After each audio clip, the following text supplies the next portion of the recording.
결혼 4년 차, 아직 아이는 없어요. 아이 태어나면 친정어머니께서 도와주신다고 했던 게 있어서 원래는 결혼하자마자 아이를 가질 계획이었거든요.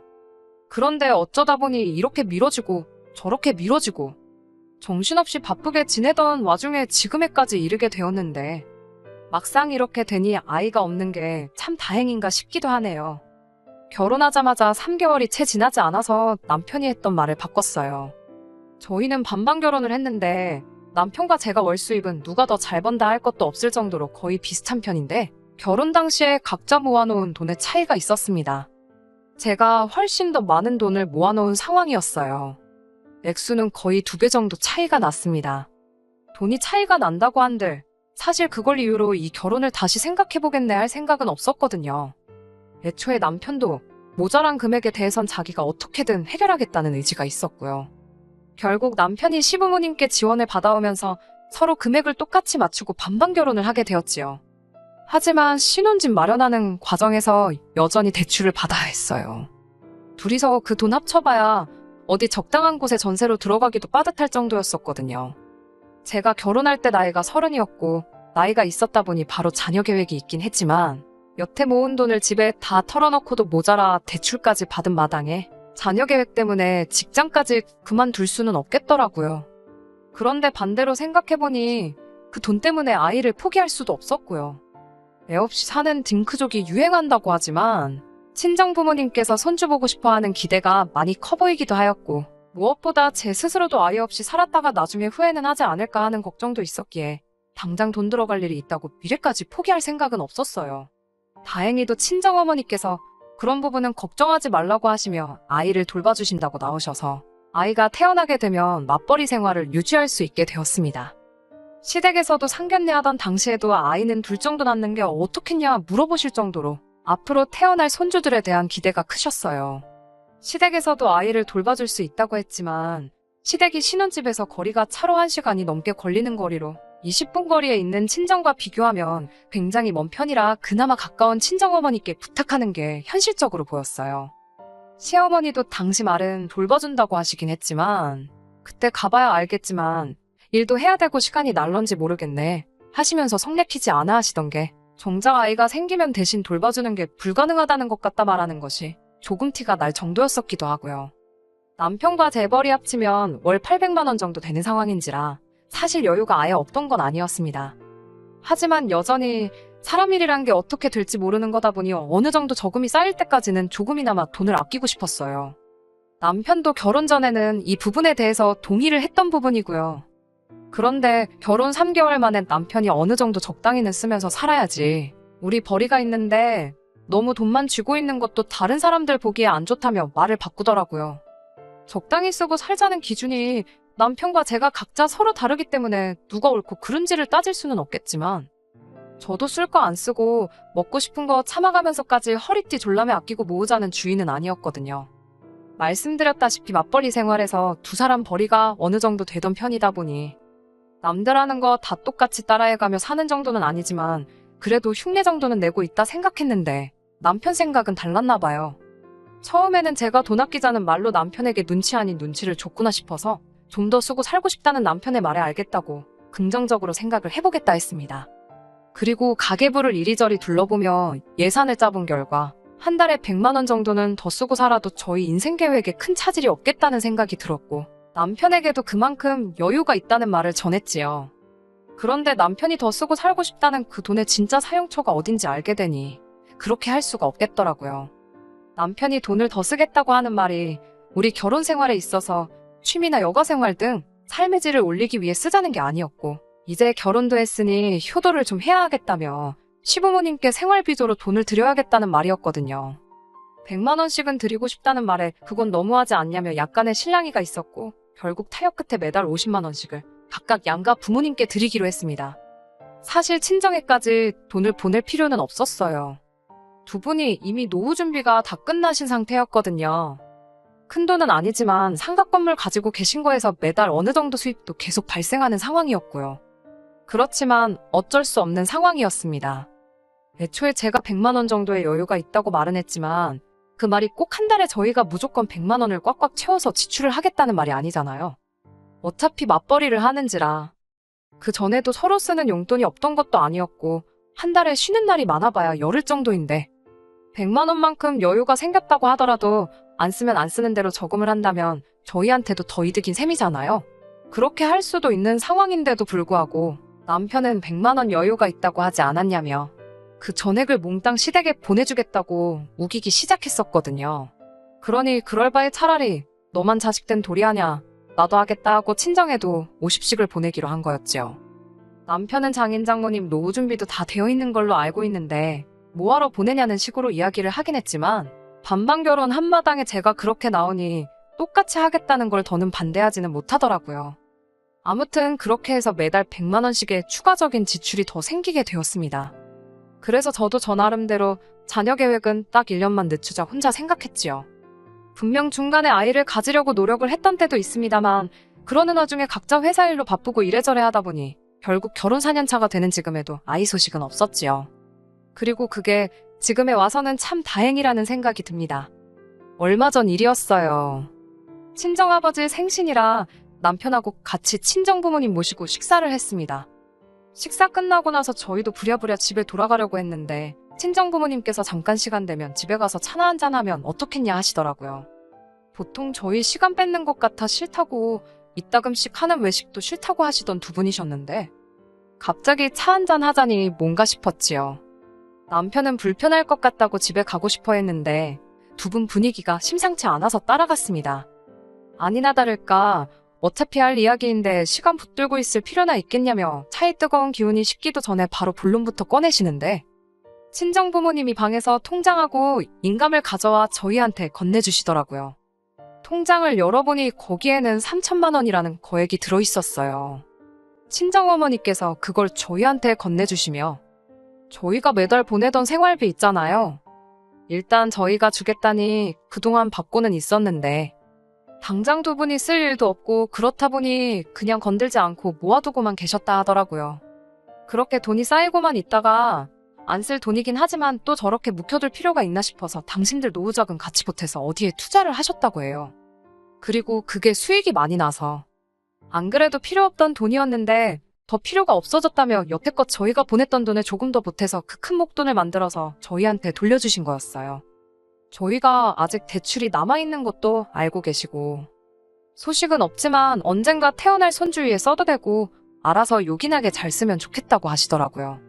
어차피 당신들이야 저희 결혼하기 전부터 노후 준비도 다 끝난 상황이었다 보니 거기에 더불어 이번에 노후자금까지 보태서 투자를 하셨던 터라 재미를 좀 보셨다고 그 돈 없어도 그만이라 하시더군요.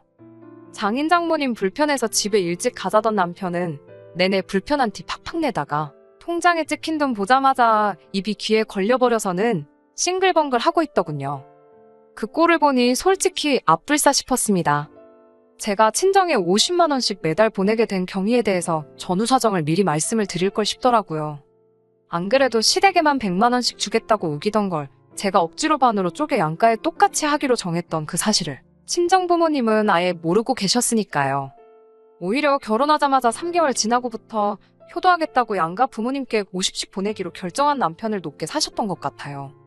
신혼이고 돈도 빠듯하고 하고 싶은 것도 갖고 싶은 것도 많을 텐데 여유자금 쪼개가며 부모님이며 장인장모 용돈 챙겨주는 사위가 세상에 또 어딨냐며 그 마음 씀씀이에 감동을 하셨다고.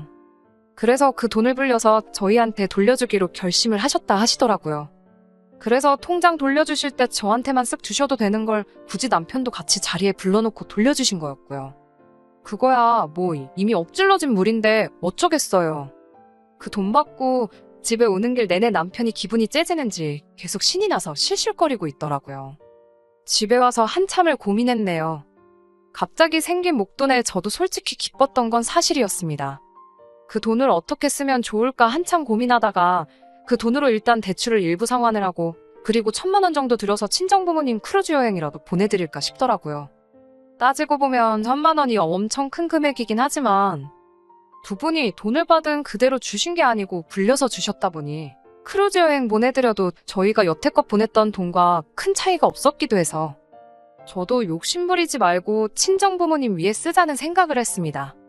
두 분이 어디 여행 다니고 이런 거 엄청 좋아하시는데 요 몇 년간 코로나도 있었고 체력적으로 관광여행 다녀오시는 게 이제 힘이 붙이시다 하셔서 크루즈 여행이 딱 좋겠다는 생각을 했어요.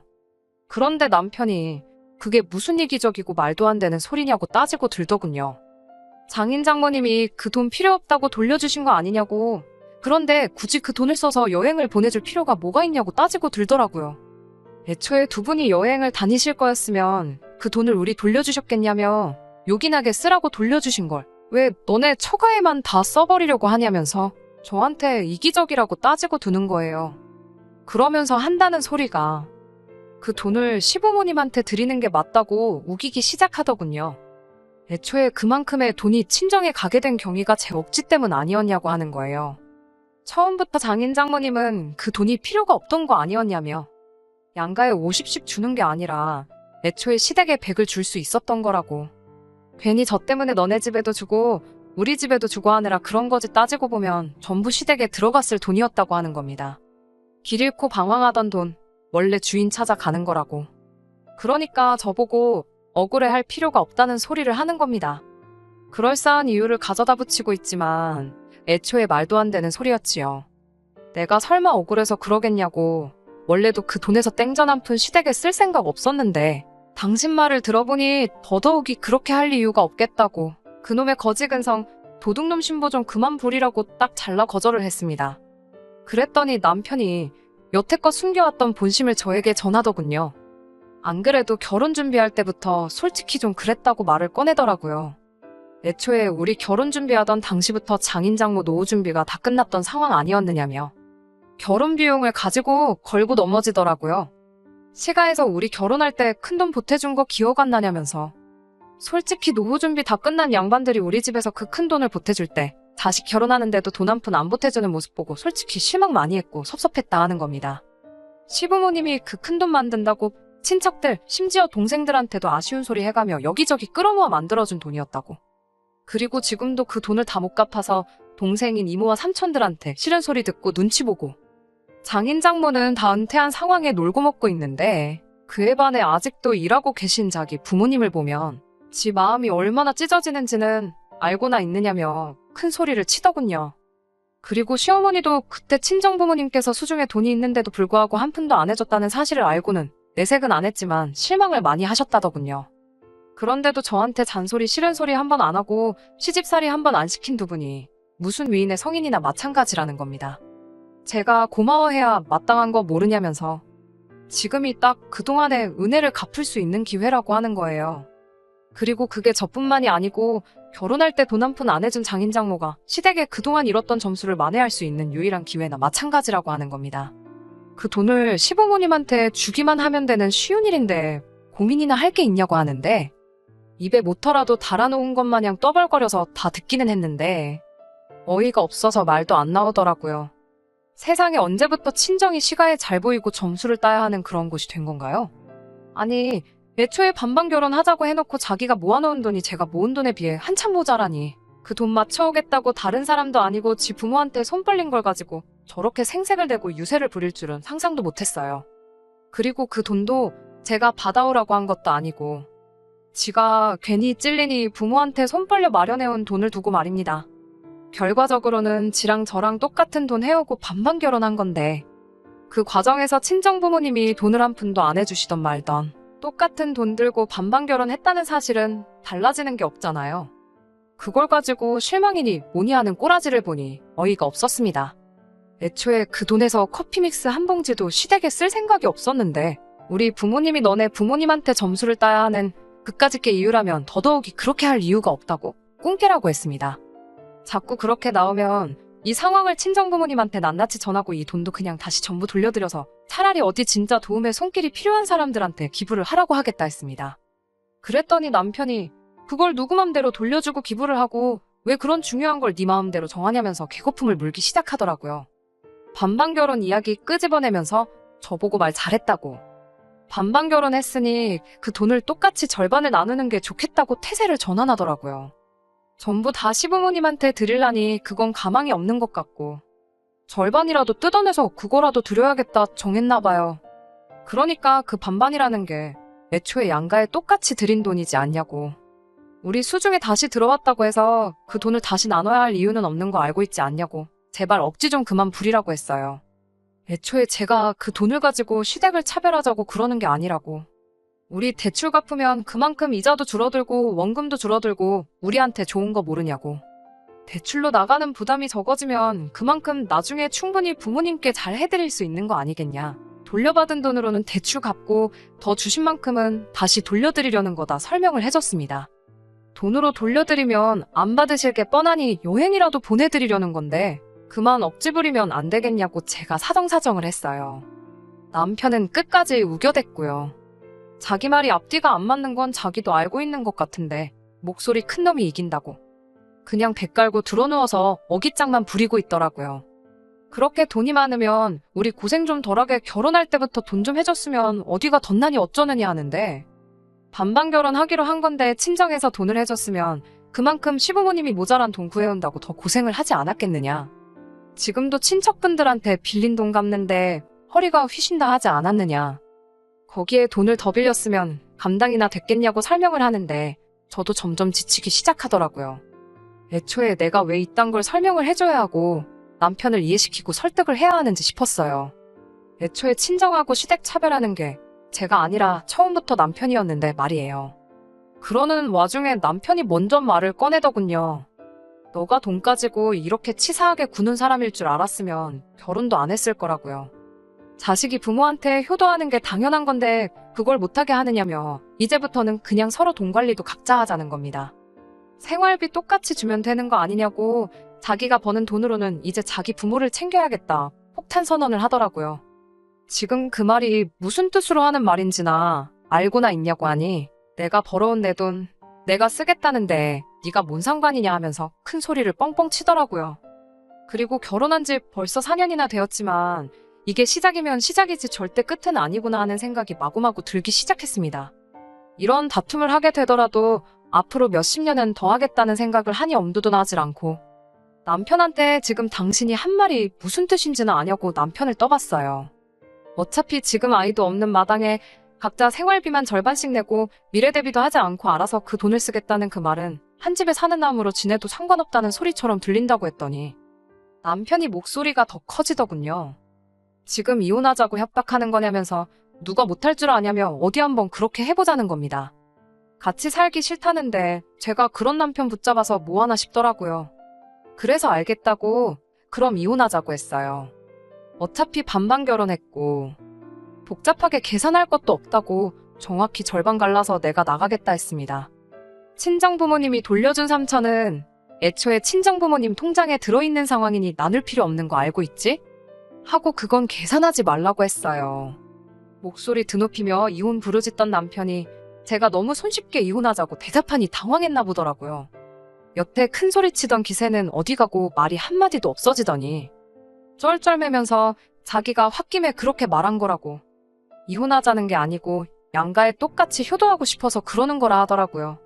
저도 이혼을 결정하는데 감정적인 부분이 있어 남편이 제대로 사과만 해왔다면 받아줬을 텐데 또 거기서 양가에 똑같이 효도하려고 그랬다고 모든 걸 제 탓으로 돌리는 모습에 마음 돌리면 안 되겠다 싶어 굳게 다짐하게 되었습니다. 그리고 결국 이혼을 결정하게 되었네요. 어쩌다 보니 미뤄진 자녀 계획이 이렇게 다행이라고 느껴지긴 또 처음이었어요. 현재는 친정부모님 집에서 지내고 있습니다. 남편이랑 이혼이 완전히 정리되면 그 돈 가지고 곧바로 나가 독립할 생각이에요. 다른 건 몰라도 저한테 갈라줄 돈 절반 마련하려면 남편이 고생 좀 해야 할 겁니다. 요즘 같은 상황에 집이 바로 나가릴도 만무하고 집값이 거의 오르지 않은 상황인데 집 주변으로 호재가 여러 개 생기기 시작해서 그 집 포기하기도 쉽지 않을 거예요. 혼자서 외벌이로 남은 대출 갚고 그러려면 그 사랑하는 부모님께 드리던 용돈도 이제 못 드리게 될 텐데 효자가 효자노를 못하게 되었으니 얼마나 안타깝겠어요. 친정부모님께서는 당신들이 괜히 그 돈을 돌려주는 바람에 딸자식이 이혼하게 되었다며 속상해하셨고 혹자는 3천만 원 때문에 이혼을 했다 생각하실 분들도 계실 거예요. 하지만 저는 여전히 제 결정에 후회가 하나도 남지 않습니다. 애초에 처가가 시댁에 점수 따야 한다고 우기는 남편. 머릿속에 자기 부모님한테만 한 푼이라도 더 이득 보게 해주기 위해 혈안인 남보다도 못한 사람을 남편이라고 데리고 사는 것보다 차라리 평생 혼자 지내는 게 더 낫겠다는 생각이 드네요. 결혼 생활 4년이나 했는데 그 꼴을 앞으로 못해도 몇십 년은 더 보면서 사느니 그냥 이렇게 사는 게 저한테 더 나은 결정이라는 생각에는 변함이 없네요. 끝까지 들어주셔서 감사합니다. 오늘의 사연은 여기까지입니다. 구독과 좋아요, 알람 설정 부탁드리고 더 좋은 사연으로 다시 찾아뵙겠습니다. 감사합니다.